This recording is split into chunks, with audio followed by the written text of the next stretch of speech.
Vážený pán Ježiško, tak vás po roku znova pekne pozdravujem od nás Oravskej Repy. Pre istotu, to som ja, Julo Gazda, to len keby ste si nespomenú, keď nás máte toľo na starosti. Rád by som vám objasnil tohoročnú situáciu. Takže, čo sa týka mňa, tak pod stromek by som potreboval štiepačku na drevo.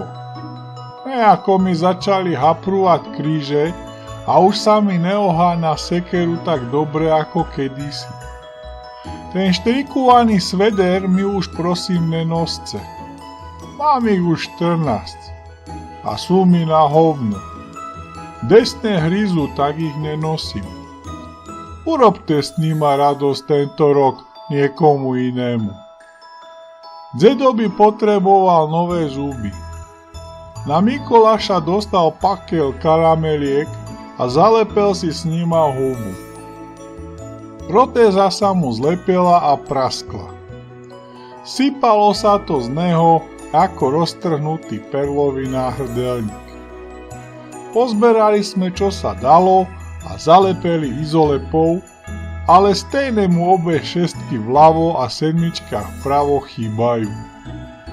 Ani tie predné jednotky všetky 4 už ani čert nenájde. Te sme tež nenašli. Včil žere len ovsennú kašu. Tu nemusí hryzať. Je mi ho trochu ľúto, keď sa z nej každý deň zesere. Babke treba nové kapce. Zvýšila frekvenciu návštev kostela. Dere ich ako Niki Lauda gumy. Tvrdí, že už čoskoro niekam pôjde. Nevieme kam, ale nech je pripravená. Mamke by ste mohol donést gulek na cesto. Zas ho zlomila na tatkovi. Tomu treba cyklistickú helmu. Včil posledne mu tam ten gulek narobil hodné škody. Tak nech netrávi Silvestra zase v kóme. Brachovi ani jeho žene nič nenoste. Isto viete kvôli čemu. Však máte knižku, kde si to všetko zapisujete. Neposlúcha hajzel namyslený. Zase si kúpil nový traktor. Nechcel mi ho ani na chvíľu požičať, že mu ho ožgrem. Ani uhlie si nezaslúži zasranvá komi. No a vermo, by som vás poprosil, že mojej Zuze doneste náke vonávky. Nemusia byť ani ze Francúzska.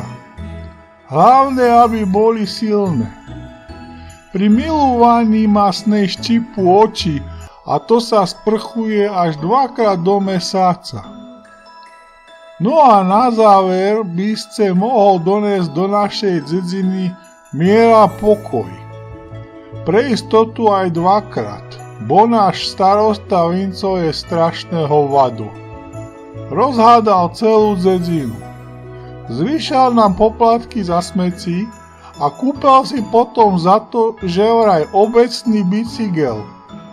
Pritom sa na ňom vozí len on sám, vemeno sprosté. A včil sa hádajú medzi sebou jeho priaznivci, teda jeho obrovská rodzina, s ostatnýma, či je to v porádku. Tak vás teda všetci vrúcno očakávame a tešíme sa na vás, vážený pán Ježiško. Váš oddaný Julo.